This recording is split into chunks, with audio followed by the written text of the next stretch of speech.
tothom. La honorable consellera d'Interior, senyora Montserrat Tura, procedeix a escriure uns mots al nostre llibre d'honor de Vilanova de la Barca.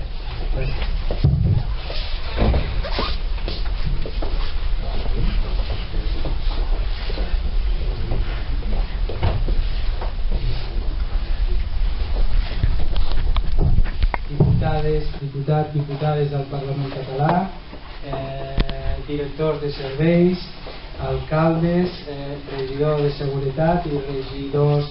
de Vilanova de la Barca i tinents d'alcalde de Vilanova de la Barca,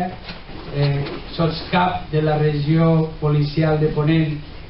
i companys dels Mossos d'Esquadra d'aquí de Vilanova que ens acompanyen avui, presidents d'associacions de Vilanova de la Barca, de les 11 associacions, en especial de l'AMPE per la seva col·laboració amb aquest acte d'avui,